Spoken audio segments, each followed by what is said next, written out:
अरे हाई तहार कैसे बाहो? अब 500 रुपया किलो देता नी। इतना महंग? तब का हो जाके सस्ता खोजेला। और का मार्केट में इतना सस्ता बा तहार इतना महंगा? अरे देखा क्वालिटी होला हर एक चीज के, ठीक बा।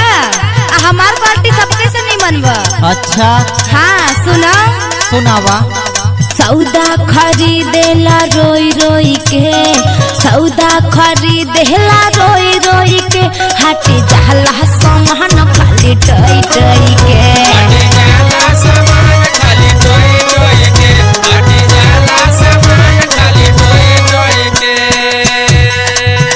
आई बतावा का है? इतना महंगा लेब त टोई बना त कैसे?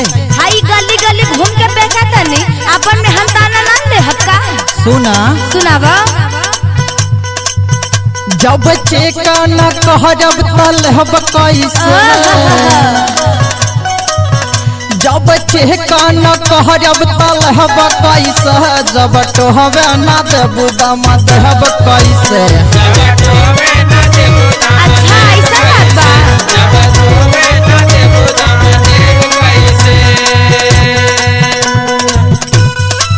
ऐसा ही ना पैसा दे दे तारा की।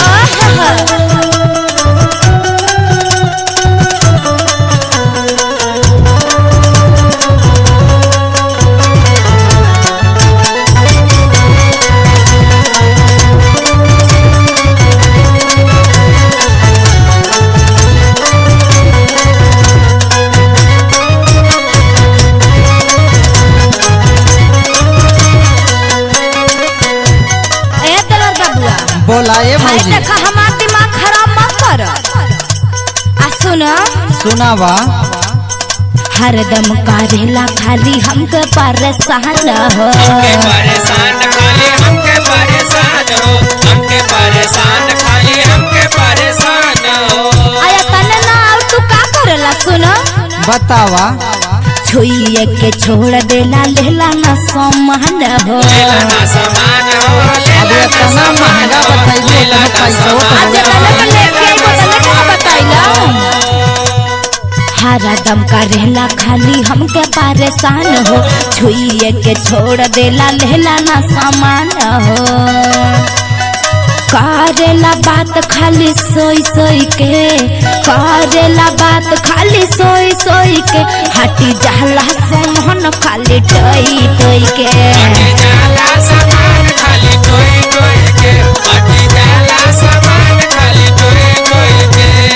टोई टोई के हो, टोई टोई के, हटी जाला सामान खाली टोई टोई के, हटी जाला सामान खाली टोई टोई के।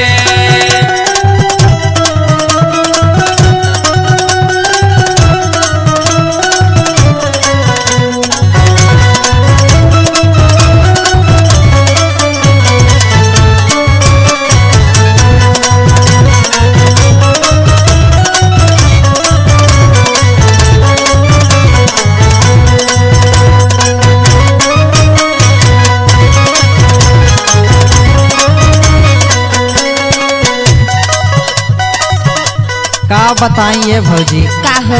इतना महंगा बतावे लोग बैलेंस बिगड़ जाला। आज जब देखा तब जब खरीदे आवेला तोहरा पैसा बे ना रहेला।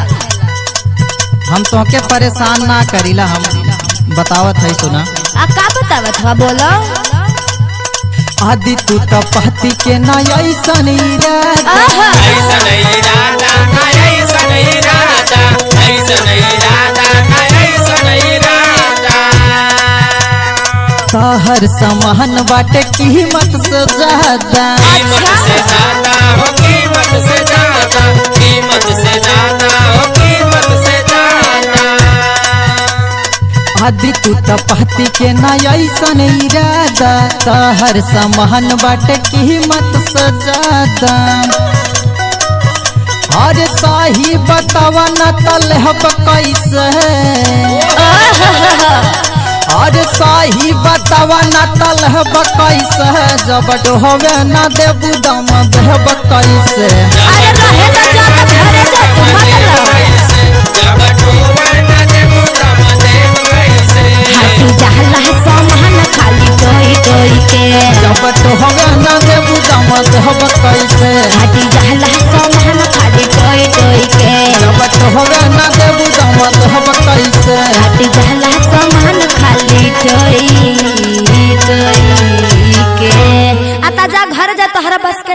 बड़ा महंगा बा ये भौजी, एक पौआ दे दा।